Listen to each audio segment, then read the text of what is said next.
बच्चों हम पढ़ रहे हैं चैप्टर नंबर 4 जिसका नाम है जलवायु। और बच्चों पिछले वीडियो में हमने जाना कि भारत की जलवायु उष्णकटिबंधीय मानसूनी जलवायु प्रकार की है और जलवायु को प्रभावित करने वाले विभिन्न कारकों के बारे में। बच्चों आज भाग 3 के अंतर्गत हम जानेंगे कि भारत की जलवायु को प्रभावित करने वाले कौन कौन से कारक हैं। ठीक है बच्चों, तो उठा लेंगे आप अपना पेन, नोटबुक और बुक, और साथ में बच्चों विश्व का और भारत का एक ब्लैंक पॉलिटिकल या फिर फिजिकल मैप। ठीक है बच्चों, तो शुरू करते हैं कि भारत की जलवायु को प्रभावित करने वाले कौन से 2 कारक हैं। तो बच्चों पहला है अक्षांश और दूसरा है ऊंचाई। बच्चों फिर से समझने वाला चैप्टर है, बिल्कुल भी रटने वाला चैप्टर नहीं है ये। आप धीरे धीरे समझने का प्रयास करेंगे कि अक्षांश किस प्रकार से भारत की जलवायु को प्रभावित करते हैं। ठीक है बच्चों, आते हैं हमारे ग्लोब पर। बच्चों हमने देखा कि अक्षांश रेखाओं के आधार पर हम विभिन्न प्रकार के ताप कटिबंधों में ग्लोब को डिवाइड कर देते हैं। ठीक है बच्चों, जैसे कि 0 डिग्री अक्षांश रेखा जो कि विषुवत रेखा भी है और भूमध्य रेखा भी है, और ये ग्लोब को बिल्कुल मध्य से काट देती है। ठीक है बच्चों, इसीलिए इसका नाम क्या है, भूमध्य रेखा, यानी भूमि के मध्य से गुजरने वाली रेखा। ठीक है बच्चों, इसी प्रकार 23.5 डिग्री उत्तरी अक्षांश पर कौन सी रेखा स्थित है, कर्क रेखा, जो कि भारत के मध्य से गुजरती है। ठीक है बच्चों, और उसी प्रकार 23.5 डिग्री दक्षिणी अक्षांश पर है मकर रेखा। ठीक है, और 66.5 डिग्री दक्षिणी अक्षांश तक क्या बन जाता है, शीतोष्ण कटिबंध बन जाता है। ठीक है बच्चों, तो कर्क रेखा से मकर रेखा का जो भाग है ये उष्ण कटिबंध 23.5 डिग्री से 66.5 डिग्री दोनों गोलार्धों में। ठीक है बच्चों, ये है उत्तरी गोलार्ध, 0 डिग्री के उत्तर वाला भाग उत्तरी गोलार्ध, 0 डिग्री के नीचे वाला भाग दक्षिणी गोलार्ध। तो दोनों ही गोलार्धों में 23.5 डिग्री से लेकर 66.5 डिग्री तक का जो भाग है वो क्या कहलाता है, शीतोष्ण कटिबंध कहलाता है। हमने जाना था ना पिछले वीडियोस में। उसी प्रकार बच्चों 66.5 से लेकर 90 तक दोनों ही गोलार्धों में फिर से हम बात करें क्या कहलाता है, शीत कटिबंध। बच्चों हम यहाँ पर एक नए कटिबंध के बारे में आज जानने का प्रयास करेंगे और उसे हम कहते हैं उपोष्ण कटिबंध। ठीक है बच्चों, वैसे तो वो बिल्कुल नया नहीं है, शीतोष्ण कटिबंध का ही भाग है, लेकिन यहाँ पर हम अक्षांश रेखा बदल देंगे। ठीक है बच्चों, तो 23.5 डिग्री से लेकर उत्तर से लेकर 23.5 डिग्री दक्षिण का जो भाग है वो क्या कहलाता है, उष्ण कटिबंध। लेकिन बच्चों कर्क रेखा के उत्तर का जो भाग है वो क्या कहलाता है, शीतोष्ण कटिबंध। उसी प्रकार बच्चों मकर रेखा के दक्षिण का भाग भी कहलाता है शीतोष्ण कटिबंध। इसी बीच में आता है एक उपोष्ण कटिबंध। जी हाँ बच्चों, 23.5 डिग्री से लेकर 66.5 डिग्री का भाग सामान्य रूप से शीतोष्ण कटिबंध कहलाता है। लेकिन बच्चों 23.5 डिग्री से लेकर 40 डिग्री उत्तरी अक्षांश का जो क्षेत्र है, ठीक है बच्चों आप बहुत ध्यान से देखेंगे, ये है 23.5 डिग्री अक्षांश रेखा जिसे हम कर्क रेखा कहते हैं और यहाँ पर हम मकर रेखा कहते हैं। 23.5 डिग्री से लेकर 40 डिग्री उत्तरी अक्षांश उत्तरी गोलार्ध में और 23.5 डिग्री दक्षिणी अक्षांश से 40 डिग्री दक्षिणी अक्षांश दक्षिणी गोलार्ध में ये जो क्षेत्र है ये क्या कहलाता है बच्चों, ये कहलाता है उपोष्ण कटिबंध। ठीक है, यानी कि उष्ण कटिबंध से जस्ट उत्तर का भाग उत्तरी गोलार्ध में और उष्ण कटिबंध से जस्ट नीचे दक्षिण का भाग दक्षिणी गोलार्ध में क्या कहलाएंगे, उपोष्ण कटिबंध कहलाएंगे। लेकिन बच्चों आपको एक बेसिक बात नहीं भूलनी है और वो ये है कि 23.5 डिग्री से लेकर 66.5 डिग्री उत्तरी और दक्षिणी जो क्षेत्र हैं उनको हम सामान्य रूप से क्या कहते हैं, शीतोष्ण कटिबंध कहते हैं। ठीक है बच्चों, तो यहाँ पर एक नई शब्दावली आई है और वो है उपोष्ण कटिबंध की।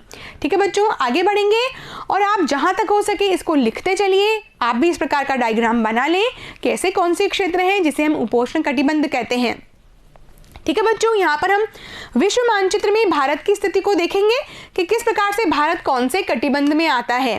ठीक है, तो बच्चों ये है 0 डिग्री अक्षांश रेखा। ठीक है, 0 डिग्री अक्षांश रेखा के उत्तर का भाग उत्तरी गोलार्ध और 0 डिग्री अक्षांश रेखा के नीचे का भाग है दक्षिणी गोलार्ध। और 0 डिग्री अक्षांश रेखा को हम भूमध्य रेखा भी कहते हैं और विषुवत रेखा भी कहते हैं। ठीक है बच्चों, और ये रही बच्चों कर्क रेखा 23.5 डिग्री उत्तरी अक्षांश। ठीक है, तो भारत कौन से कटिबंध में आ रहा है, भारत का जो दक्षिणी भाग है यानी कि कर्क रेखा के नीचे का भाग है वो कहलाता है उष्ण कटिबंध। ठीक है। और भारत के उत्तर का जो भाग है वो कहलाता है शीतोष्ण कटिबंध। लेकिन बच्चों अभी अभी हमने एक नया कटिबंध देखा और वो ये था कि 23.5 डिग्री से 40 डिग्री तक का जो क्षेत्र है वो कहलाता है उपोष्ण कटिबंध। ठीक है बच्चों, उपोष्ण कटिबंध शीतोष्ण कटिबंध का ही भाग है। बच्चों बस हम यहाँ पर आपकी सुविधा के लिए पढ़ रहे हैं उपोष्ण कटिबंध। आपको शीतोष्ण कटिबंध को सदैव याद रखना है। 23.5 डिग्री से लेकर 66.5 डिग्री तक का जो क्षेत्र है वो शीतोष्ण कटिबंध कहलाता है। ठीक है बच्चों, तो यह है उष्ण और यह है उपोष्ण कटिबंध। ठीक है। और भारत की स्थिति यदि हम अक्षांशीय रूप से देखते हैं तो कहाँ पर है बच्चों? भारत का जो अक्षांशीय विस्तार है वो 8 डिग्री 4 मिनट से लेकर 37 डिग्री 6 मिनट। एक बार फिर से बच्चों यहाँ पर आ जाते हैं और हम एक इसको रिफ्रेश कर लेते हैं।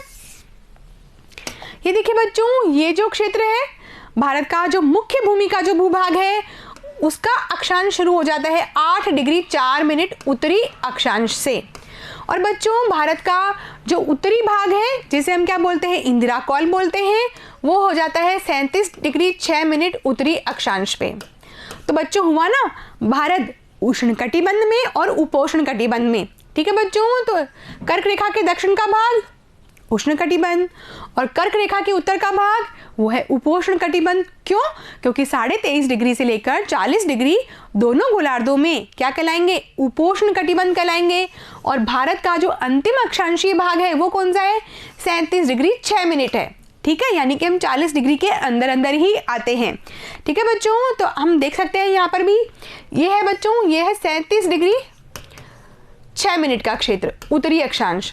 और बच्चों ये है 8 डिग्री 4 मिनट उत्तरी अक्षांश और ये है बच्चों कर्क रेखा। ठीक है, तो ये तो हो गया उष्ण कटिबंध और ये हो गया उपोष्ण कटिबंध।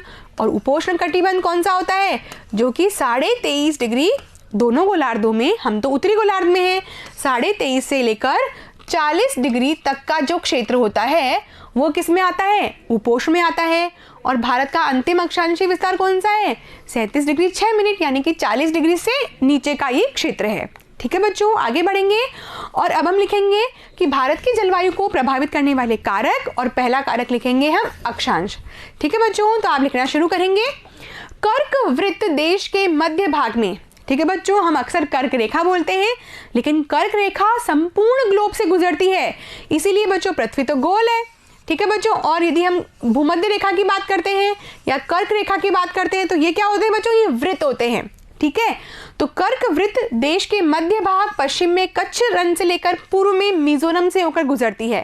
ठीक है बच्चों, हम यहाँ पर देख सकते हैं कि कुल मिलाकर ये 8 राज्यों से गुजरती है। गुजरात, राजस्थान, मध्य प्रदेश, छत्तीसगढ़, झारखंड, पश्चिम बंगाल, त्रिपुरा और मिजोरम। ठीक है बच्चों, तो ये 8 राज्यों से गुजरती है। देश का लगभग आधा भाग कर्क वृत्त के दक्षिण में स्थित है जो कि उष्ण कटिबंधीय क्षेत्र है। ठीक है बच्चों, तो देश का आधा भाग हो गया ना कर्क वृत्त के दक्षिण में स्थित उष्ण कटिबंध। ठीक है बच्चों, उसी प्रकार कर्क वृत्त के उत्तर में स्थित शेष भाग क्या कहलाता है, उपोष्ण कटिबंध कहलाता है। ठीक है बच्चों, इसको आप कट कर दें तो क्या लिखेंगे हम, कर्क वृत्त के उत्तर में स्थित शेष भाग उपोष्ण कटिबंधीय है। ठीक है, तो आपको समझ में आ गया है कि 23.5 से लेकर 40 डिग्री तक का जो क्षेत्र होता है दोनों गोलार्धों में वो कहलाता है उपोष्ण कटिबंध। ये शीतोष्ण कटिबंध के अंतर्गत ही है क्योंकि शीतोष्ण कटिबंध इसका भी वृहद भाग है, 23.5 डिग्री से लेकर 66.5 तक का क्षेत्र। उसी प्रकार बच्चों ये जो भारत का जो क्षेत्र है कर्क रेखा के दक्षिण वाला ये है उष्ण और कर्क रेखा के उत्तर वाला है उपोष्ण कटिबंध। ठीक है बच्चों, यहाँ पर मैंने आपकी सुविधा के लिए लिखा है कि उपोष्ण कटिबंध हम किसे कह रहे हैं, तो कर्क व मकर रेखा से सटे हुए क्षेत्र 23.5 डिग्री अक्षांश से 40 डिग्री अक्षांश तक दोनों गोलार्धों में।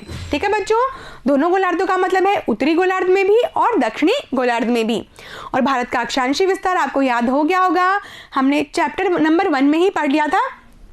8 डिग्री 4 मिनट उत्तरी अक्षांश से 37 डिग्री 6 मिनट उत्तरी अक्षांश तक। तो बच्चों हुआ ना भारत उष्ण कटिबंध में भी और उपोष्ण कटिबंध में भी। ठीक है बच्चों, यहाँ पर एक बार फिर से आप देख सकते हैं लोकेशन भारत की अक्षांशीय स्थिति के अनुसार। ये देखिए बच्चों, भारत का जो मुख्य भूमि का भाग है वो है 8 डिग्री 4 मिनट और उत्तरी भाग है 37 डिग्री 6 मिनट उत्तरी अक्षांश। ठीक है, आगे बढ़ेंगे और लिखेंगे हम इसीलिए भारत की जलवायु में उष्णकटिबंधीय जलवायु एवं उपोष्णकटिबंधीय जलवायु दोनों ही प्रकार की विशेषताएं उपस्थित है। ठीक है, तो हमने जलवायु से संबंधित पहला कारक पढ़ लिया है और अब हम दूसरा कारक पढ़ेंगे जिसका क्या नाम है, ऊंचाई। ठीक है बच्चों, तो हम जानते हैं कि भारत की उत्तर और उत्तर पूर्व में कौन सी पर्वतमाला है। जी हाँ बच्चों, हिमालय पर्वतमाला है और हिमालय पर्वतमाला की जो औसत ऊंचाई है वो कितनी है, 6000 मीटर है। तो बच्चों इतनी अधिक ऊंचाई पर तापमान कैसा होगा, कम होगा। ठीक है, तो बच्चों लिखते हैं हम इसके बारे में। भारत के उत्तर में हिमालय पर्वत है और इसकी औसत ऊंचाई लगभग 6000 मीटर है। हिमालय मध्य एशिया से आने वाली ठंडी हवाओं को भारतीय उपमहाद्वीप में प्रवेश करने से रोकता है।